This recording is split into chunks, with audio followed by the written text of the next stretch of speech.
This week's episode is brought to you by Support the Mountains Herbal Parasite Cleanse. This formula targets the small and large intestinal tracts and larvae, the most broad-spectrum formula available today. 100% organic, formulated by Dr. Mikio Sankey, author of the Esoteric Acupuncture series. For 10% off your first bottle, visit shopyogahub.com and use the coupon code CLEANSE at checkout. Hello and welcome to YHTV's nominated show, Magical Medical Tour. This is episode 99. Thank you for joining us today. I'm Christina Suzama, and with me is our wonderful medical guide, Dr. Glenn Woolman. Hello, Dr. Woolman. Greetings, Christina. A fantabulous day to you. Wonderful. Spring is in the air, I think, huh? Oh, it sure is. It sure is. That's why I'm bouncing. I feel like that bunny that hasn't left Easter yet. What bunny is that? You know, those bunnies that are hopping around, I just don't go underground. I just have to stay. Oh, okay. Okay. It's not that one with the battery in it that's continuously running. Not that bunny, huh? Sure. Not battery, though. No, definitely. It's solar powered. Perfect. Greetings, everybody. Welcome to Magical Medical Tour. I'm Dr. Glenn Woolman. I will be your medical guide today, along with Christina, as we travel through yet another quadrant of the healthcare galaxy this week, exploring ways to achieve optimal health. And today, we're going to be the title of our show is Integrating Medicines. We're going to be speaking with Shiroko Sokic, Dr. Sokic, who is a practicing physician and has also taken on and become board certified in acupuncture and traditional Chinese medicine. So we're going to look at what integrating medicines is about.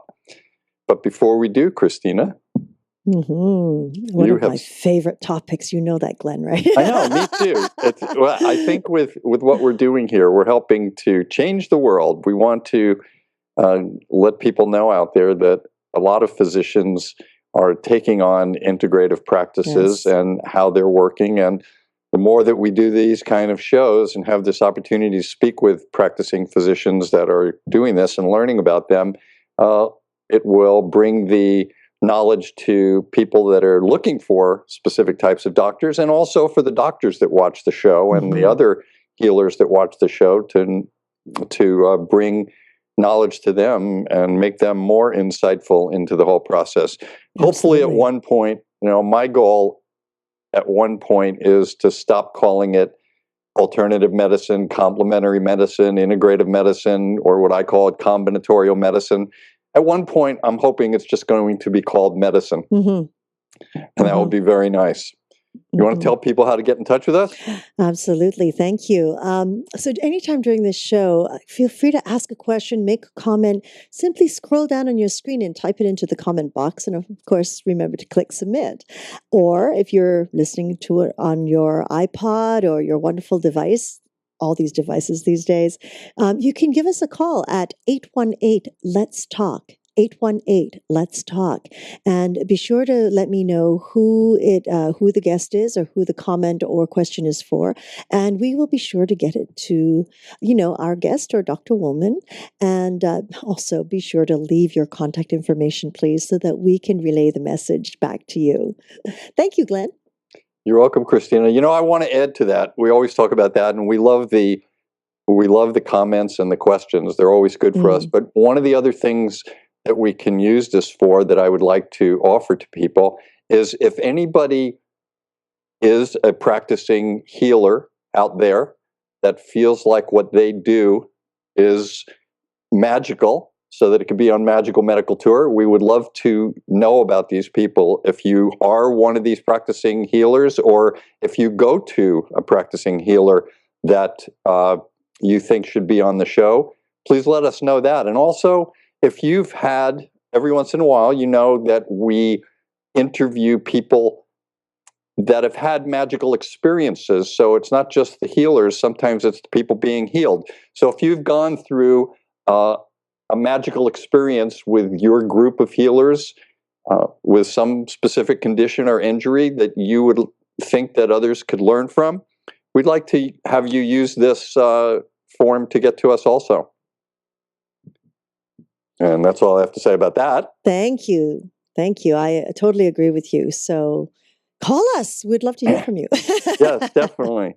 So at this point, I would like to introduce Shiroko Sokic, Dr. Sokic, who practices, as I said, medicine and has taken on and received her boards as a diplomat in acupuncture.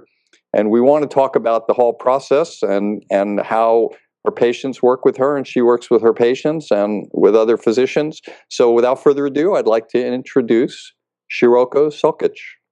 Greetings. Hi. Hello, Shiroko. Thank you so much for being on our show today. Thank you for having me.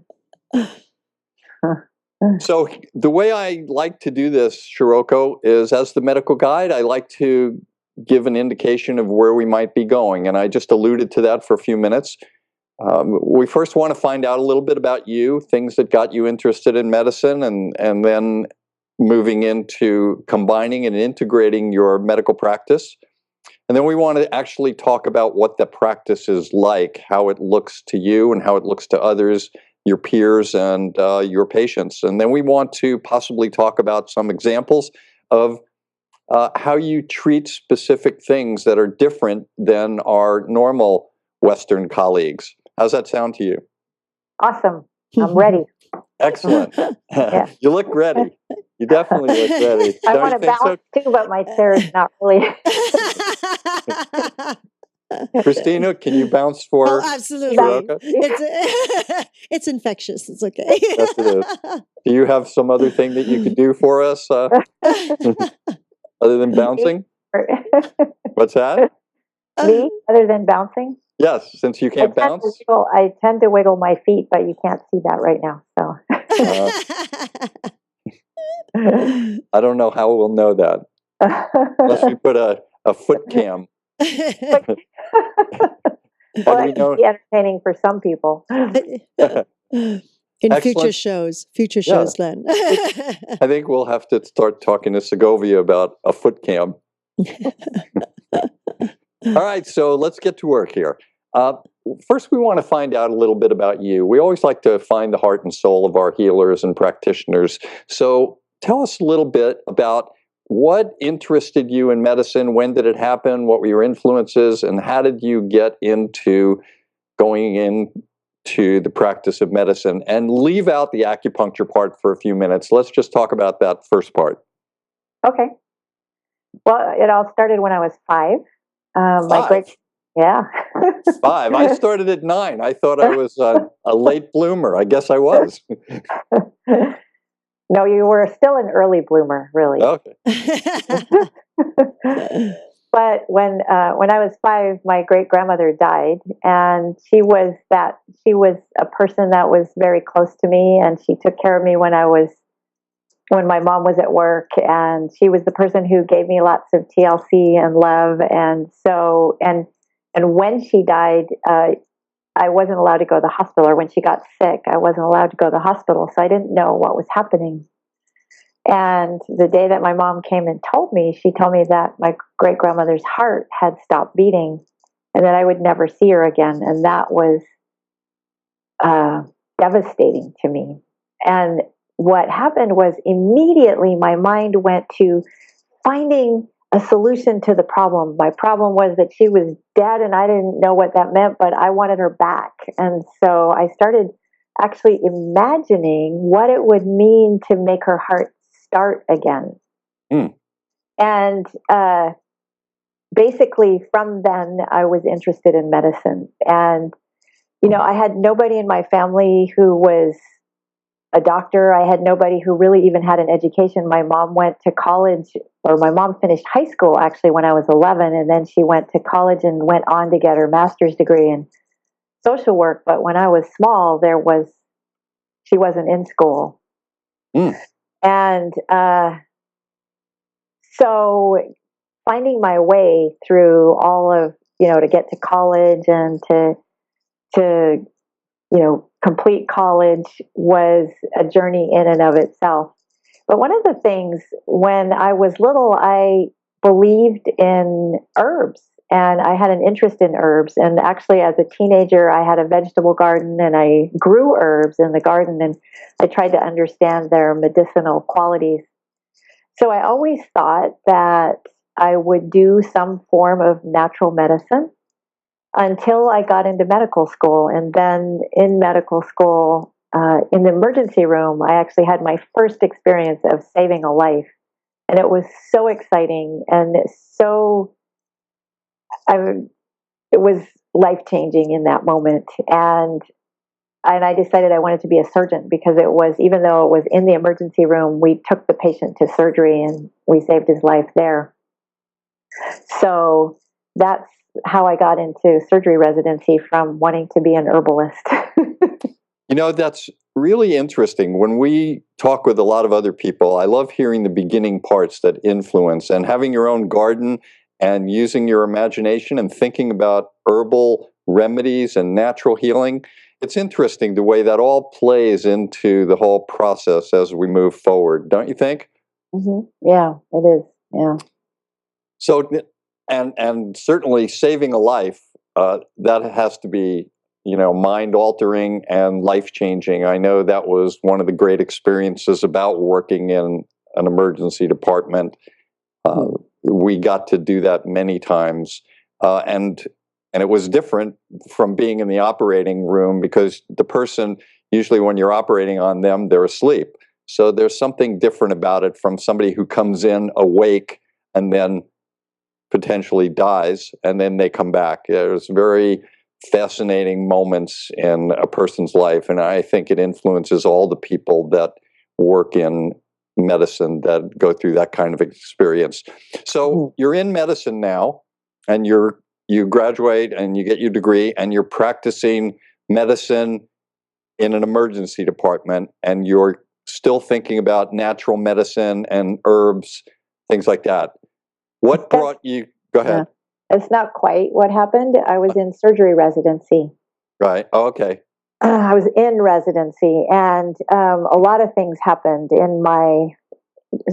Pretty much, I dreamed of becoming a doctor, and I feel like from the moment that I became a doctor, it was kind of like I achieved my lifetime goal, and I hadn't really seen past that. And so there were a lot of life events that were difficult, and I sort of reached my first midlife crisis at age 26.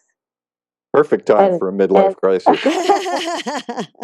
And there were lots of things that happened in the hospital too. It was a hospital where only one woman had ever graduated from the surgical residency, and the first day that I was there, they told me no woman has ever graduated from this residency. So I'm scrubbing out my first case, and they're telling me no woman has ever made it through. Basically, not expecting me to make it through.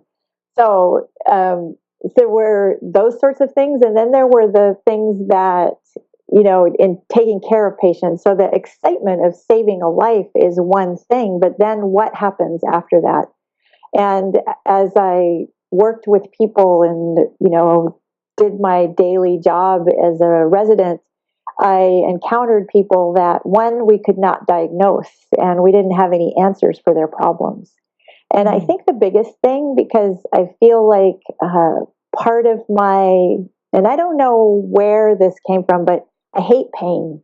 I hate physical pain. I hate emotional pain. I just hate pain. That's so odd. You're so different. I saw so many people in so much pain, and there wasn't really anything that worked that well. I mean, the drugs that we gave them knocked them out, but it didn't really stop pain. And in particular, when I worked on the burn unit, I experienced a lot of that. And now, in much hindsight, I realize that I'm empathic. And so not only do I hate pain, I also feel other people's pain. And so that probably affected me at the time.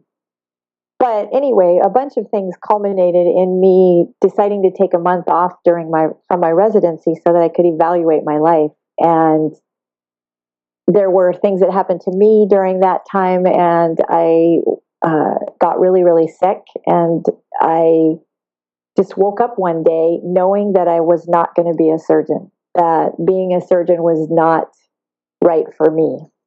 And I didn't know what else to do. And so I began a search.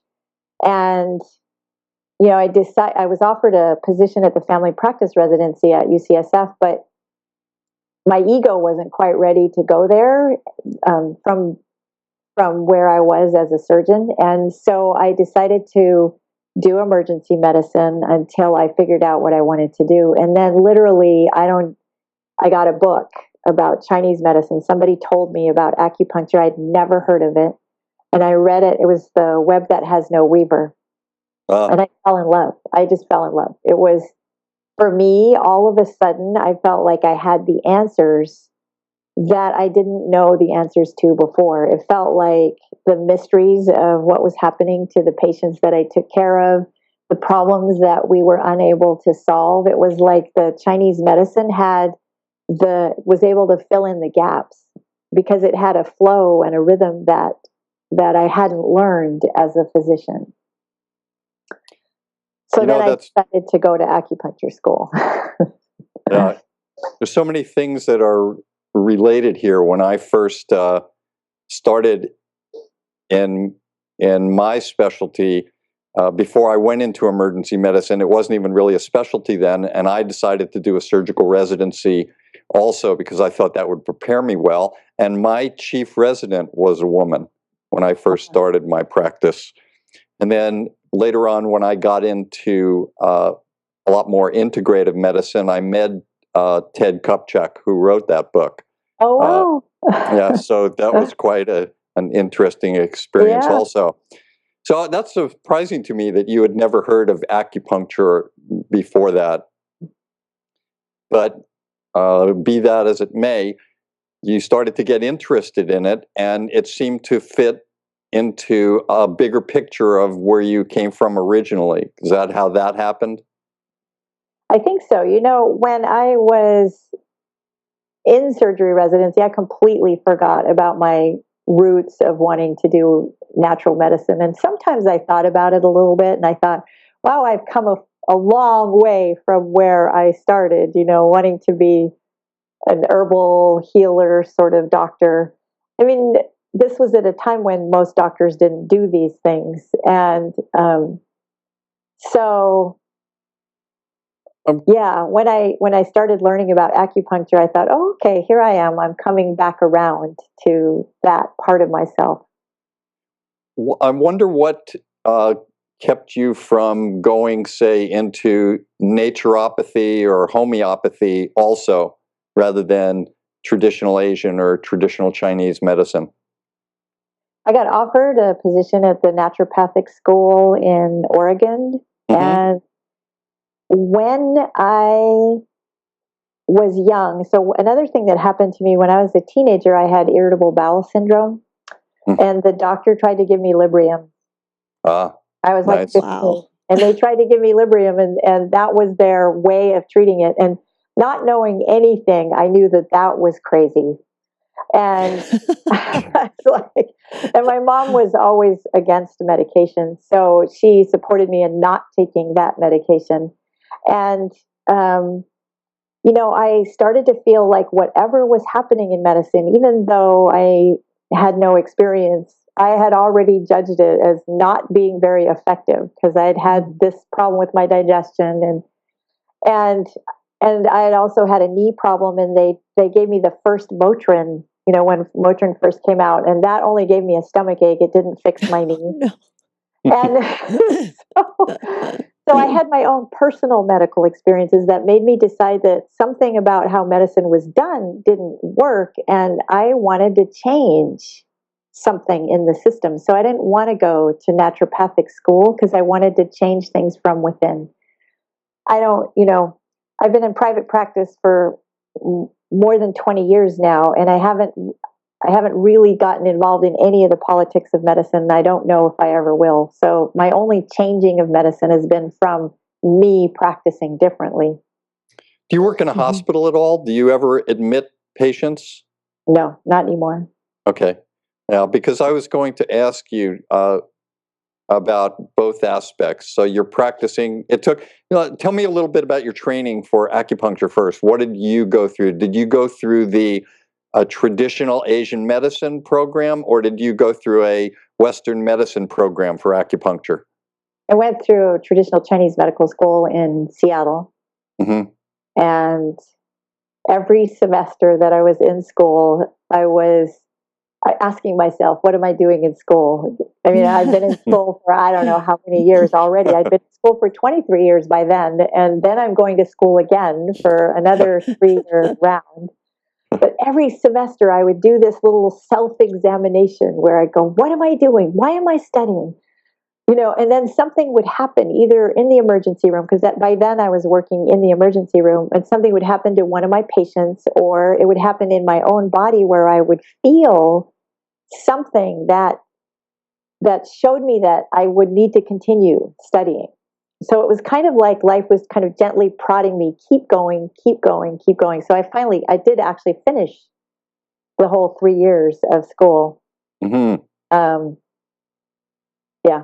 So it's very interesting for me. We have so many parts in common that I love hearing this and the way you were influenced. When you were starting to break out into Eastern medicine, I'm sure you had to work with other colleagues. What was your process in working with other colleagues? I'm talking about in the Western world first. How did they feel about what you were doing? Were you able to influence them in any way, or were they trying to talk you out of it? Anything like that? Well, my friends asked me if it was like voodoo. And asked you what? I'm sorry, I didn't understand. If it was like voodoo, and could you stick a needle in someone else and have them feel better? So that was their overall attitude toward it. Oh, okay. And that could be tough as an empath if you're feeling someone's pain while you're putting a needle in them. Yeah. And for the most part, I would talk to in the early part when I was still studying. It was fun to be working in the emergency room because I had so many people that I could measure their pulse, and you had to measure pulses a lot in order to get good at that. And sure. Most of the people just thought it was some crazy thing that I was doing, and they didn't really say much about it.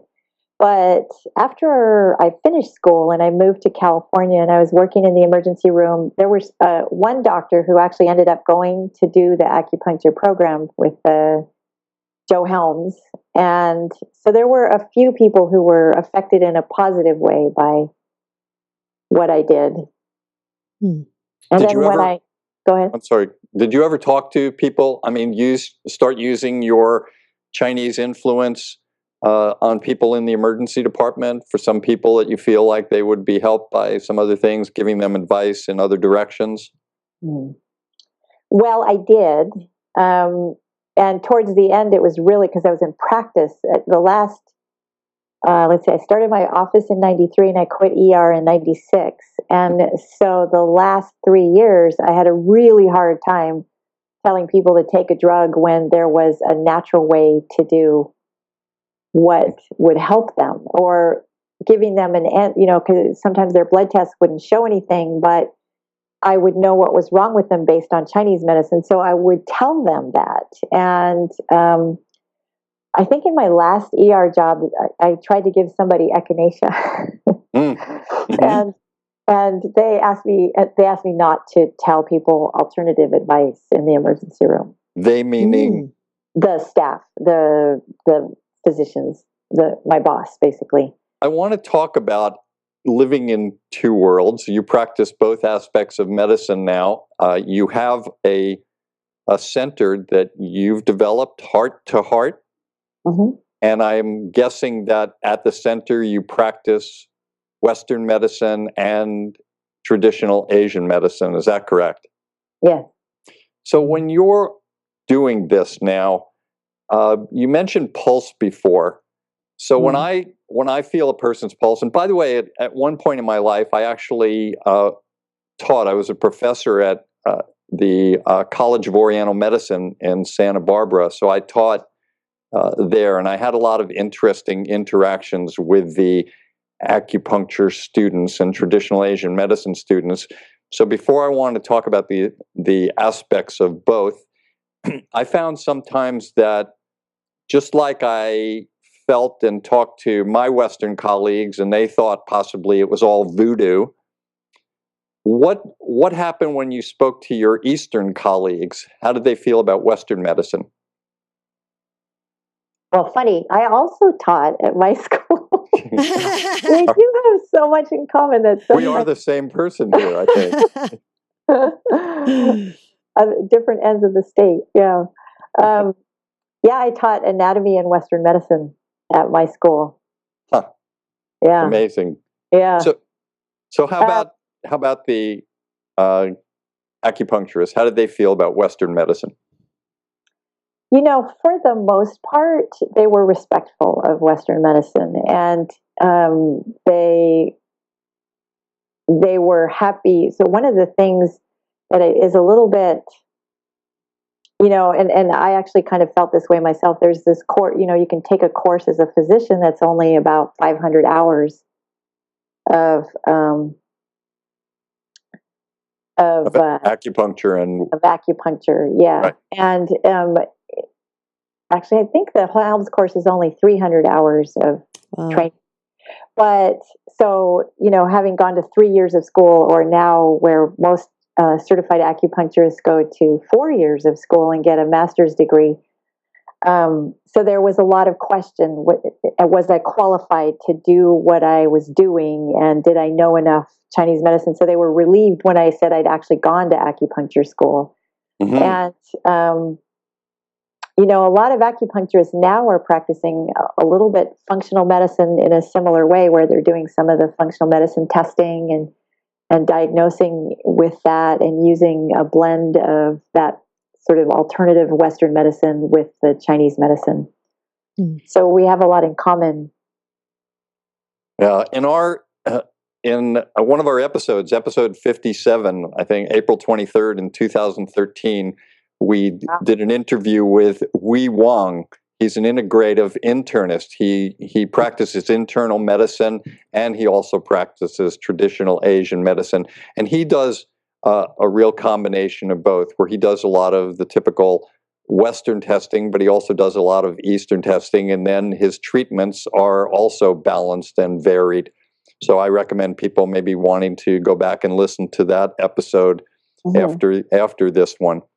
So now you're starting your practice and you're taking care of people. You have your MD degree and you're a diplomat of acupuncture. When you see somebody and they come in with a complaint, the first part, are you looking for things from a Western point of view or an Eastern point of view? Or are you doing both at the same time? Well, usually they come in with a Western diagnosis or a set of symptoms that has not been able to be diagnosed in Western medicine. Mm-hmm. And really, this is where I love Chinese medicine so much, because the answers is, you know, Western medicine to me is like these big blocks of knowledge where, you know, each organ and each specialty has blocks of understanding and knowledge. But I don't know that science has caught up with everything that we can know about the human body. And what's so cool about Chinese medicine is that it's about energy and a flow. And there's this whole body of knowledge and thousands of years of experience that can explain what's happening to somebody. So when I first talk to somebody, I use the Chinese medicine as the foundation for how I look at them. And then and when I examine them and ask them questions, that of course they tell me all that they've already learned from Western medicine, but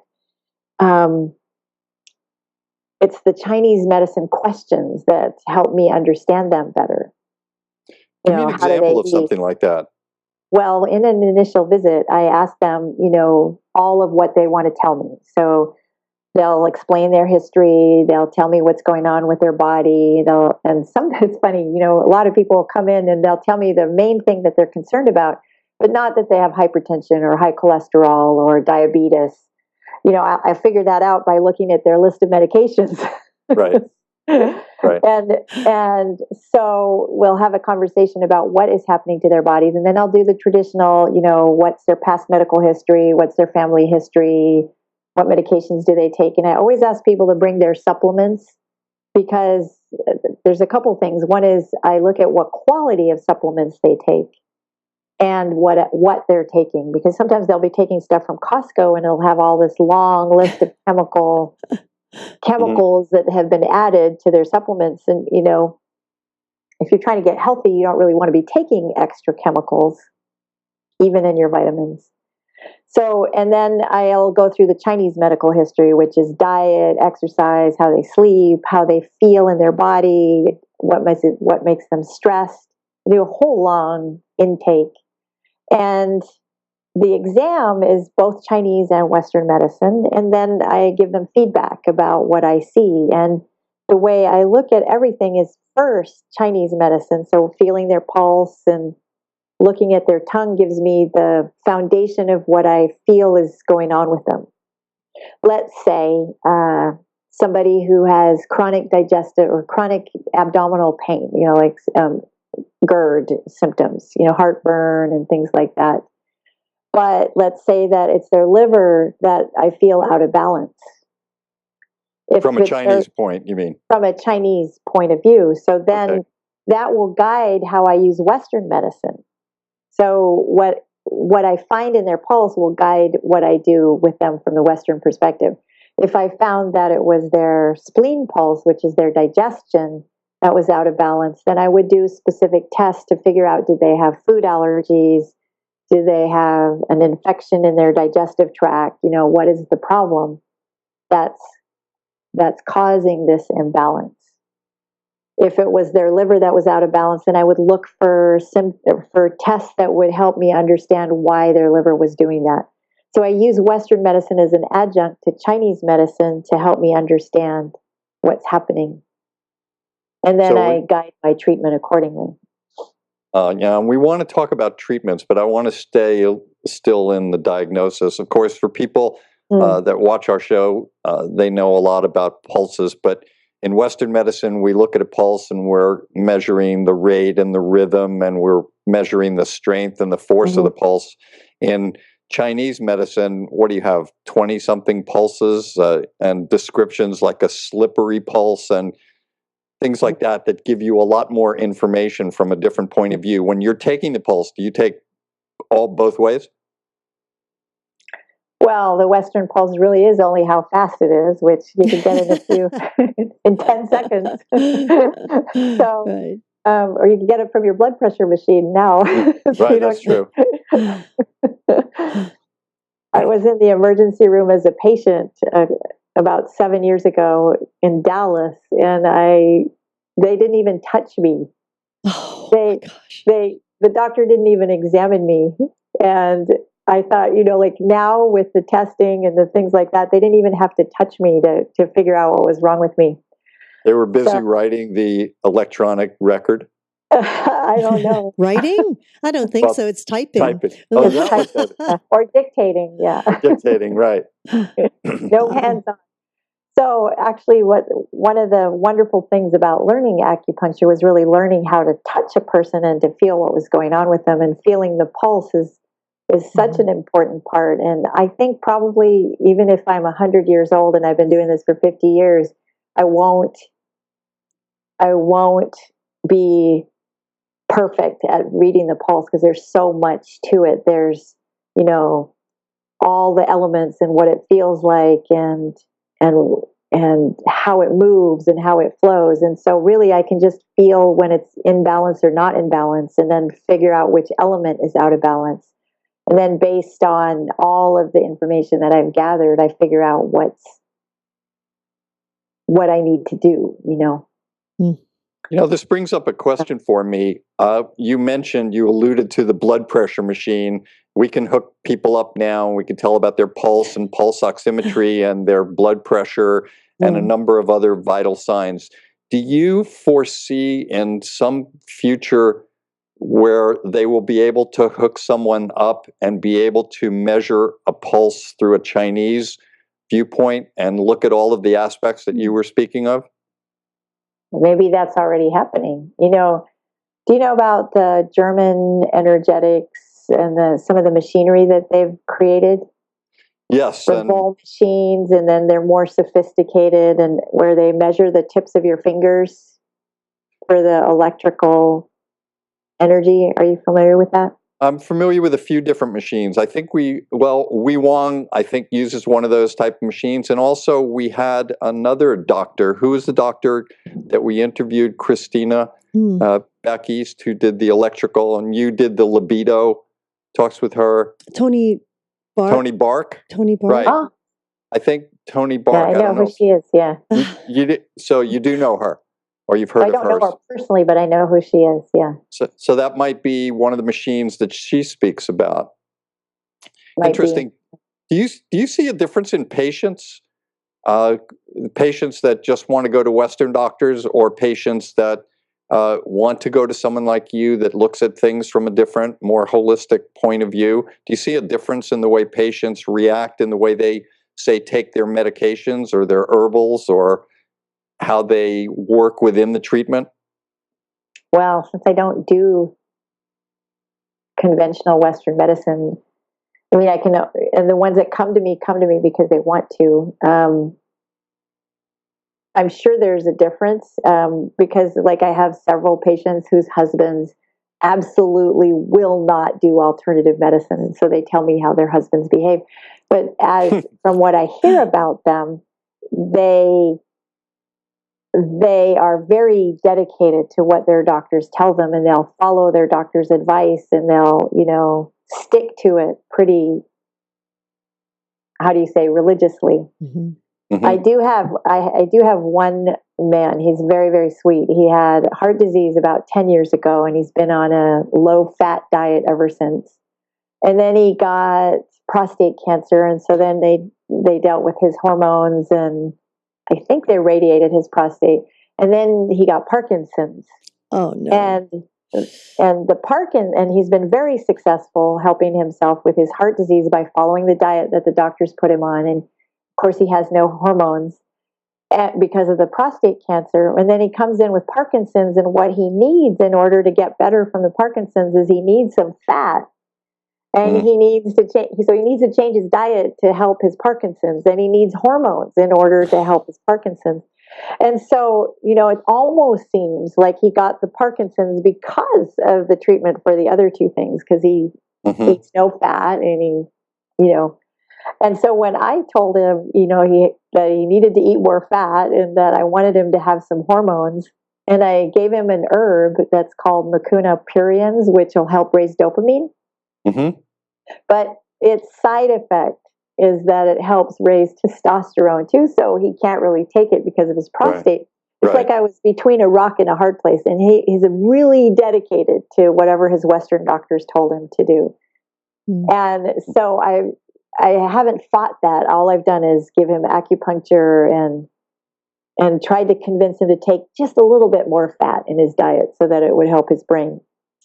But so I'm not sure I answered your question.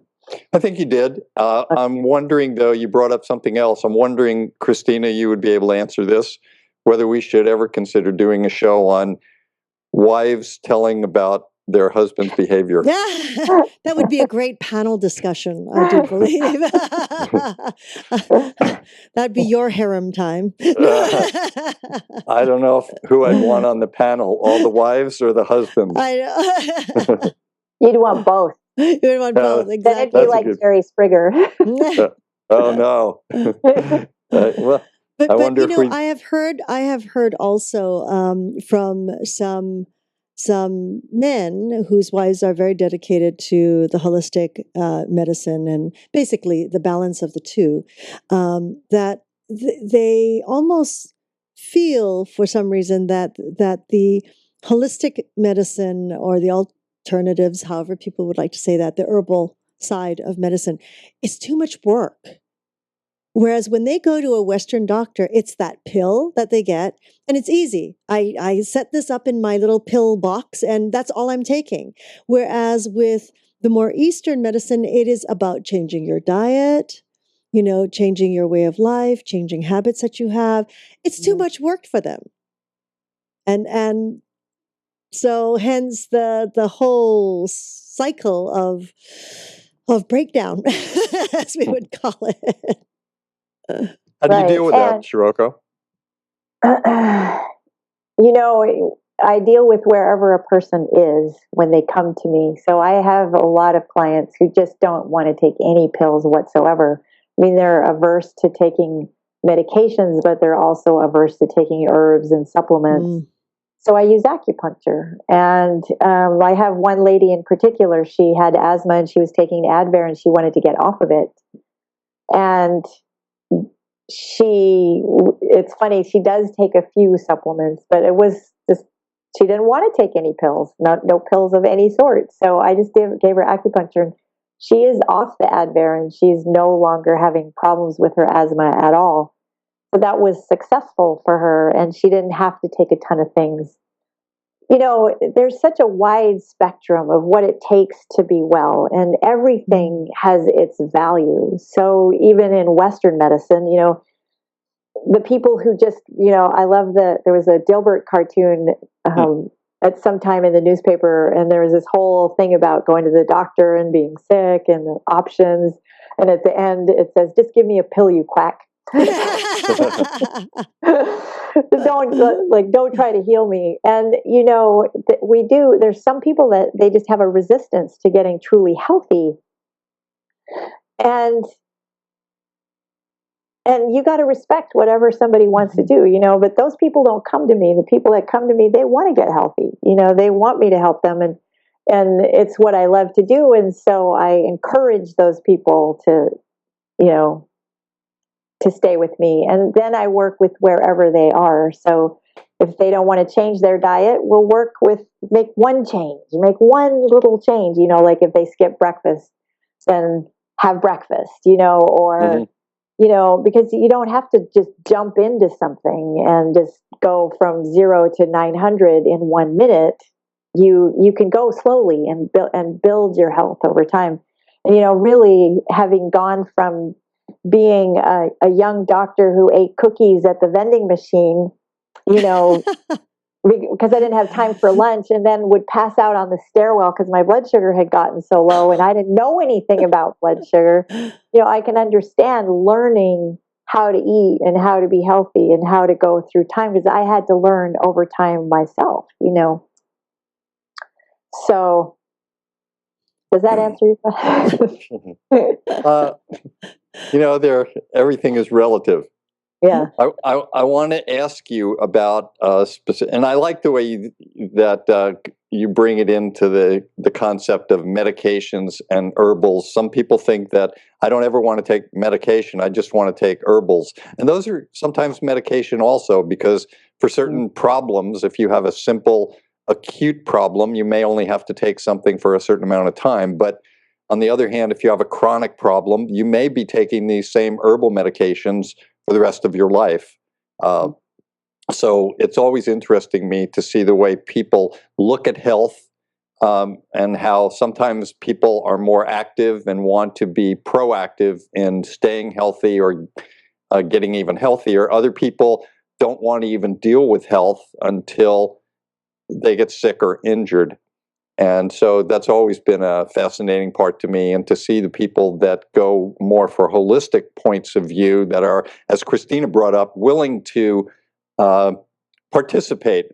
I think that's a big part of Western medicine. You don't really have to participate as much as you do in other types of medicine.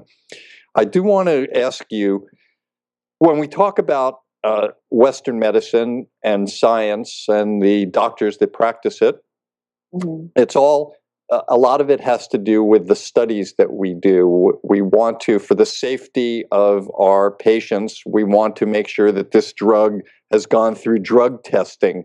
And so then there's all sorts of different types of tests, double-blind, placebo-controlled, prospective meta-analysis with random crossovers, and a number of things that give us a lot of information.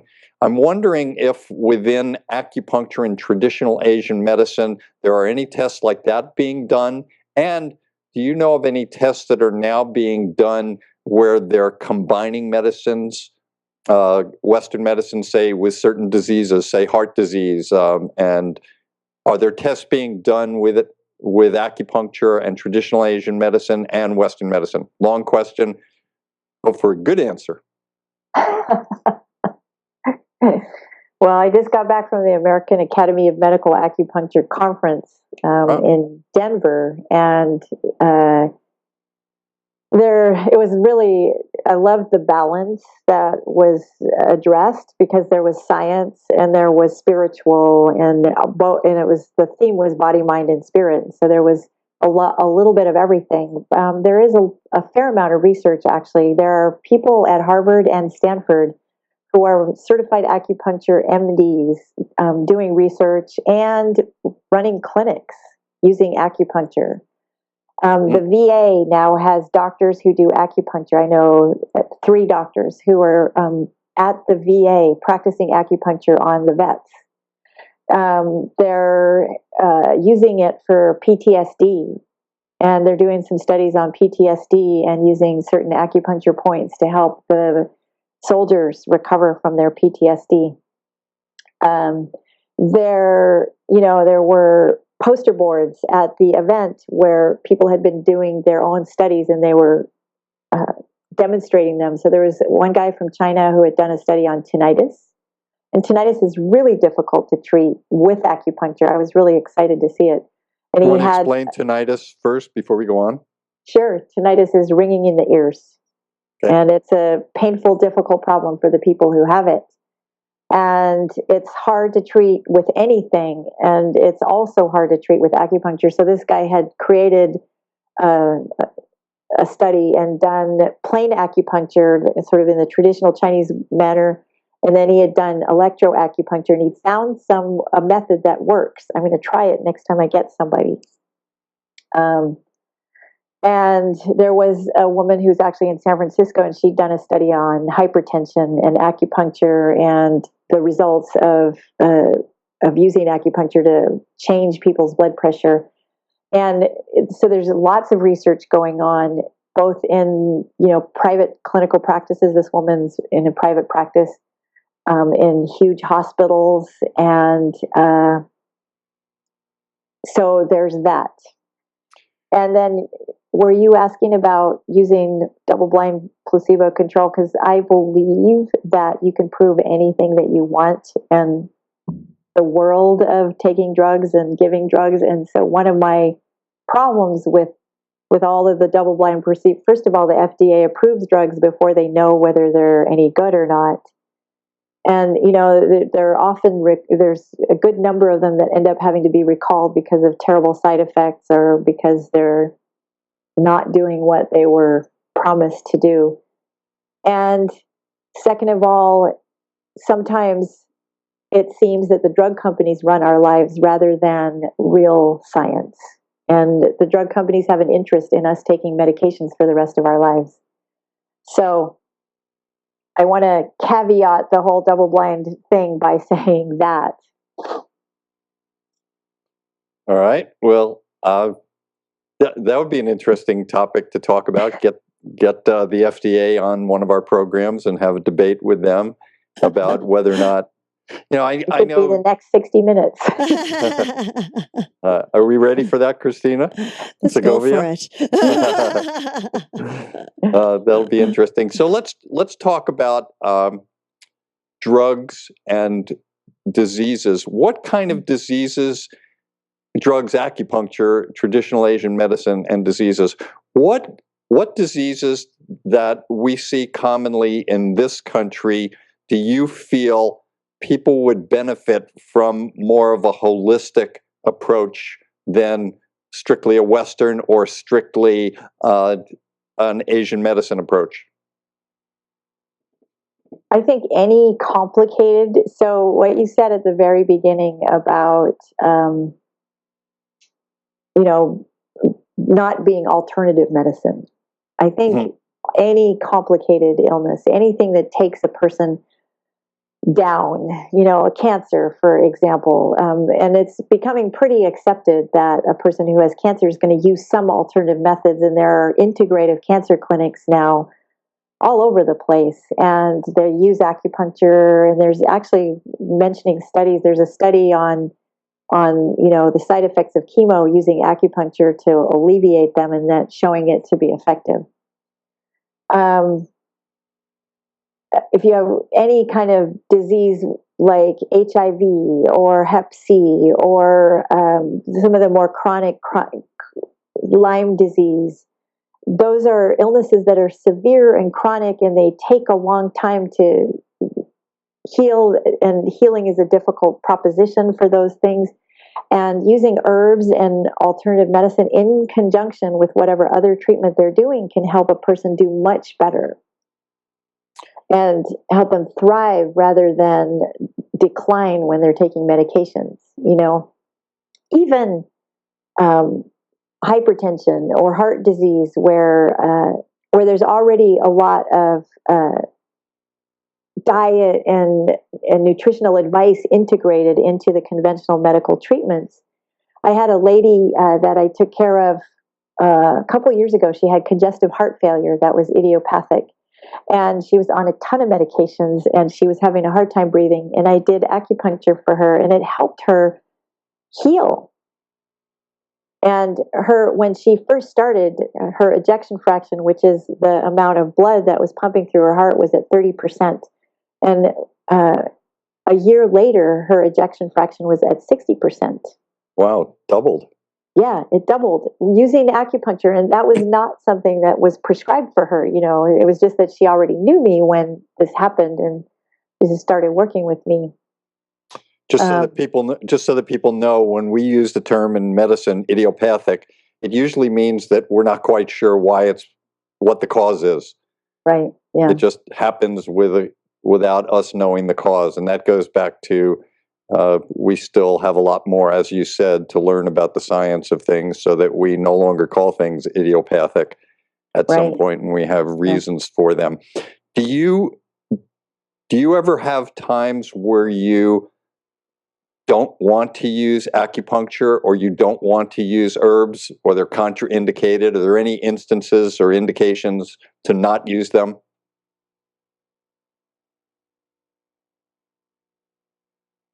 Well, I don't use acupuncture during the first trimester of pregnancy, except to help with nausea. And you just avoid specific acupuncture points that would affect the uterus and uterine contractions and things like that. Right. Yeah. Okay. Of course, if somebody's afraid of needles, then I'm not going to use acupuncture. Right. And there are a lot of times that I don't necessarily want to give somebody herbs. Like, let's say I have somebody who comes in and they are taking 10 medications. I'm not going to give them herbs on top of that, because I just, it's like there's so many possible side effects already ongoing, and they're taking one medication and then another medication to alleviate those side effects and all of that stuff. And if I can help them get off of medication, then I might do that, but I'm not going to add in something else. I see. to what I mean? Yes. I feel like it's contraindicated to take herbs on top of a bunch of medications. Go ahead. No, go ahead. And I'm trying to think, and with chemo, some of my patients that are having chemo, their doctors will tell them, don't take vitamins, don't take supplements, and I want to respect whoever they're working with. So again, in those instances, I will only give them herbs that are specifically been proven not to counteract chemotherapy. Like maitake mushrooms seem to augment chemotherapy. Melatonin seems to augment chemotherapy. And so there are certain things like that. And I'll respect whatever else their doctors tell them, even though there's not really a lot of scientific evidence to show that helping the immune system hurts chemo. Right. In fact, there's papers on both ends. You can look at the antioxidant part of medications, and a lot of the chemo people came out and said antioxidants are not good, but then another number came out that said they don't hurt, and another number came out that said they're actually fine. And I'm very happy, especially being a medical guide, where I work with a lot of cancer patients, knowing that there are these cancer treatment centers that are now looking at combining things. I know that some of my clients, while they're getting their chemotherapy, they also might be getting doses of certain types of herbs and vitamins, along with everything else. In my looking at acupuncture and traditional Asian medicine, I see the areas that come up most are about pain, about nausea, about the immune system. Are those the areas that you feel a lot of the work is being done in? Are there other areas that we need to know about? You mean in terms of how does acupuncture work? Right. What other things do they add to the program when somebody is receiving acupuncture from you? They're sometimes receiving it for pain, sometimes nausea, sometimes boosting the immune system. What other things do you I think it helps hormones a lot. Okay. Hormonal balance. You can use acupuncture and herbs, and then of course I move into bioidentical hormone replacement too. But people who have hormonal imbalance in Chinese medicine, a lot of times women with very severe problems with their periods.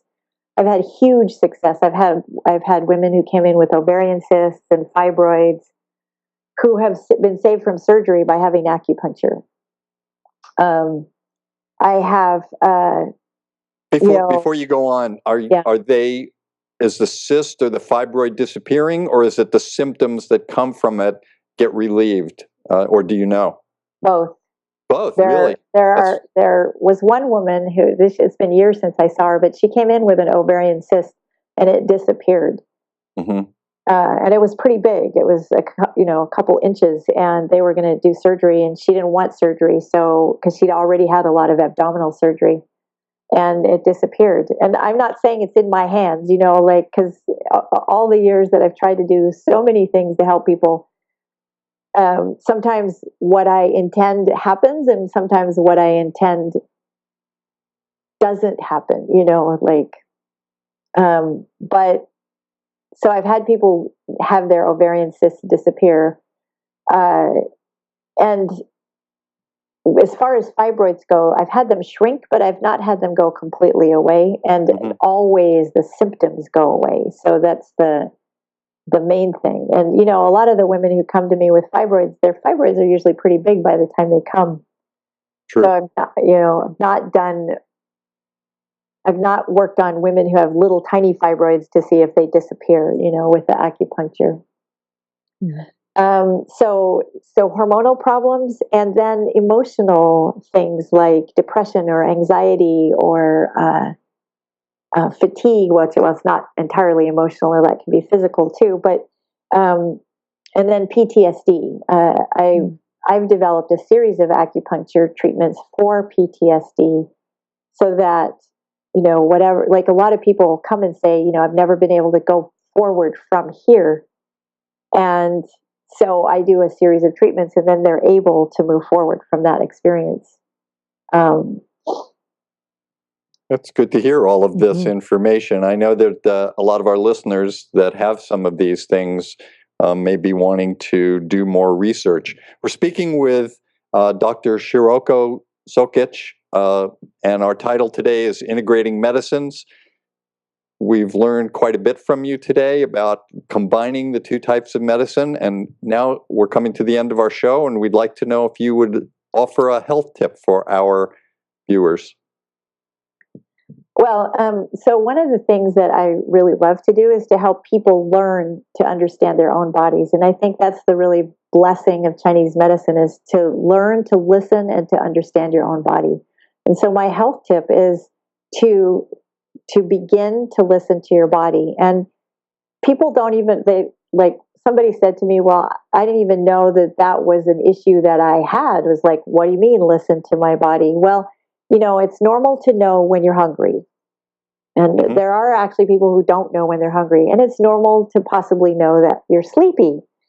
And but to listen to your body when it's going through something. And so one of the things is that lots of people don't eat breakfast, or they'll skip a meal every day. And my advice is usually not to skip meals, because it can make your blood sugar really unstable. So my health tip is for people to experiment with changing one little habit that they have every single day, and to see how they feel when they change that. Because you can't really know how you feel until you begin to experiment to see what things feel like. So for those people who skip breakfast, to try eating breakfast and do it for a week to see what does that feel like, and to see how they feel by 11 o'clock in the morning.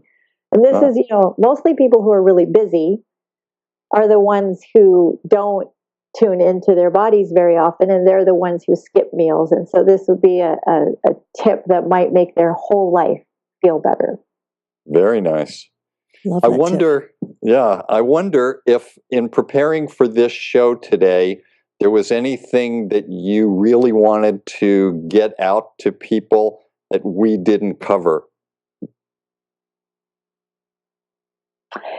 I think so I don't know if this is something that I really wanted to get out, but what comes to mind is that I think that in medicine, we were taught to be detached. And I remember on the very first day that we were told, don't get involved with your patients. Don't get invested. And I remember being a surgery resident, and I remember this woman who was given a terrible diagnosis. When she came in expecting to have a very simple problem. She came in expecting to have a cyst on her pancreas, out to be pancreatic cancer. And the doctor came in and told her she had a 10-minute surgery instead of a 2-hour surgery.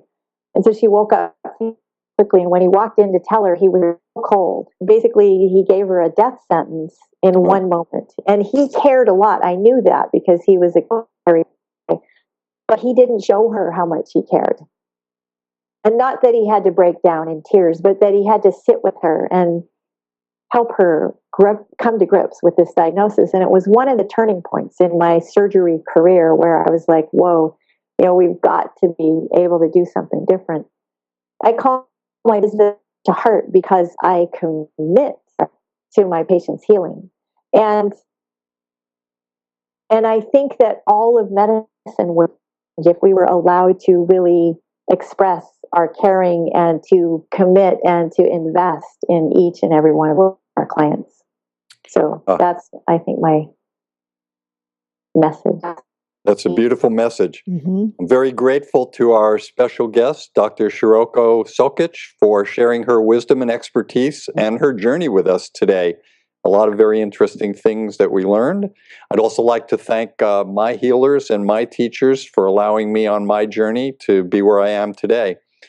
Thank you to Yoga Hub and Christina and Segovia for putting on this wonderful platform for education for all the people. And for all of our viewers, I look forward to another week on Magical Medical Tour, where we will explore another quadrant of the healthcare galaxy. But until that time, thank you very much, Shiroko, and to everyone else, I wish you all optimal health. Thank you so much, Shiroko, for honoring us here on Magical Medical Tour. It's been a blast. I've been bouncing. And of course, you, Dr. Glenn Woolman, for another great show. Segovia Smith and the Yoga Hub team for making this all possible. And of course, to each and every one of you for joining us in this new platform of education and information. We're always grateful for your continuous support, and we look forward to hearing your feedback on how we can serve you better. You can connect with Dr. Glenn Woolman by following him on his website at glennwoolman.com, where I encourage you to learn about his metaphor square breath to help you through the day and your journey. And you can also connect with our special guest, Shiroko Sokic, at hthmc.com, hthmc.com. And that stands for Heart to Heart Medical Center. And again, we are grateful for your feedback and suggestions and comments. Please give us a call at 818-LETS-TALK. 818-LETS-TALK. Until next time, namaste.